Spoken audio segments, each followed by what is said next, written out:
If you took any famous person, any man of substantial wealth, and you called 2,000 women who knew him, you'd find an ex-girlfriend is upset, somebody who wants money who's upset. They called 2,000 people who knew me and could not find a single woman to make a new complaint. The only complaints they have against me are the initial complaints, which we can prove are lies, and that's where it stands. So I'm not going to sit here and allow you to pretend that I'm some kind of evil predator, when actually I'd argue the fact that people who've been investigated to the level I've been investigated to, if you were to take the average man on the street and investigate his entire life for 14 months, call everyone who's ever known him, and vilify him in the media, and encourage people to come forward for money, and you try to contact every ex-girlfriend he's ever had. Would come forward and accuse those people of rape and accuse those I people think that you would have a lot more. I think you would have a lot more flack than I've got. I'm actually such a nice person that I've never had anyone come. The BBC has spoken to somebody since your arrest who says exactly those things. That with you, it's all manipulation. There's an ulterior. Is this Sophie? Everything. Is this Sophie? Oh, it's Sophie. The fake name, no face, the story that was invented. Wanting to please him and wanting him to be happy. That I was just kind of, yeah, okay, do whatever you want. And what is she accused? Has she accused me of a crime? This imaginary Sophie? She's making the point that there is. Has she accused me of a crime? Emotional or psychological manipulation. I've asked you a question, and I've allowed you into my house. I'm asking you a question. Correct, but you're not the boss here, because I've allowed you into my house. I'm asking you the question. Correctly, and I'm telling you. You get to decide the answers. No, we're equal here. I've allowed you into my house. You don't come here with a position of authority. I'm doing you the favor as legacy media, giving you relevance by speaking to you. And I'm telling you now, this Sophie, which the BBC has invented, which there's no face of, nobody knows who she is. The BBC did not invent. Of course not. And because you never invent anything. And she's not filed criminal charges against me. What are we talking about here? What is she saying? We're talking about emotional manipulation into the sex industry for your financial gain. Absolute garbage. She has not filed this person, if they exist, has not filed criminal charges against me. I welcome anybody who believes I've harmed them, male or female, any point in the past, to file criminal charges against me, and I will fight them. I know who I am, and I know what I've done, and I know the truth, and I know that I'll be found innocent of this attack. The reason I'm being attacked is because of my massive influence, not because I've ever hurt anybody. And for you to sit here and say that everybody around you is saying you're innocent, but that doesn't matter because the state will say they're victims, and they're just going to grab everybody you know and call everybody victims, even if they say they're not, and try and put you in jail. You are describing a matrix attack. You're not describing human trafficking. I'm describing women who are going to court to accuse you of rape and human trafficking. We will see what women go.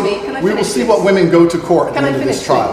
We'll see which women go to court. Can I finish, please? We'll see which women go to court.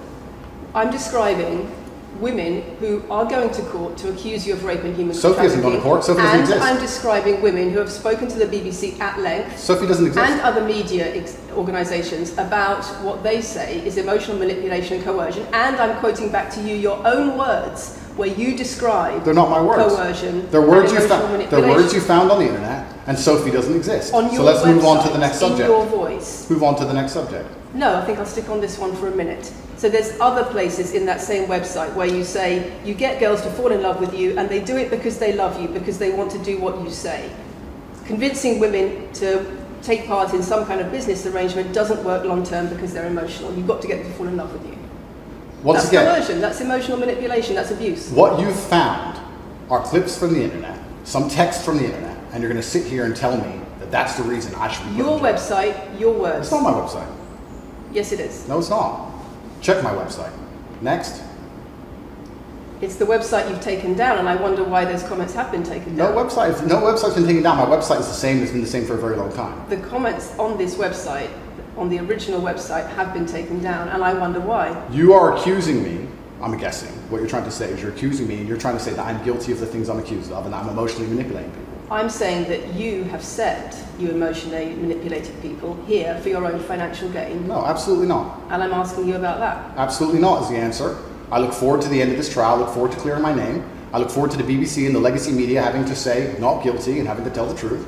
As I've said before, the only other person who's been found, despite absolute rigorous, destructive levels of investigation and prodding into my life, is this imaginary Sophie by the BBC who doesn't exist. And if you were to find any single other man on earth and try and analyze his life forensically to the level they've done mine, you would find genuine damage to people. I don't hurt people.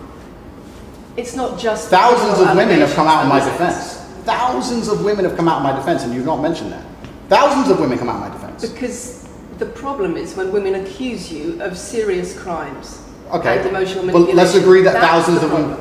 Let's agree that It's not the problem that some people say you haven't done it. It's a problem that some people say you have. Thousands of women come out in my defense, and as we stand right now, we have an open criminal investigation. The people who are involved in the criminal investigation are saying that we're not victims of anything. Andrew's fine, he's never hurt us. You're saying, no, I have the opposite to that. I have to counter that. I have someone called Sophie with no face, a fake name, who we've invented, and she's not accusing you of anything criminal. So I don't see the whole point you're trying to make here. You say you manipulate women, they say you manipulate women. Why wouldn't people think you do? I'm not here. Do you think I'm manipulating you? I'm asking you about the testimony you've given on your website and the testimony women have given You've about printed you. something off that you found on Reddit, and you're going to sit here and say that that makes me a bad person. And I'm saying that you should know better as a journalist and do some proper journalism. Let's investigate the fact that I think you should answer my questions properly. I already have, and we should move on. She's just trying to start an argument. It's not only about the criminal allegations. It's a much bigger issue.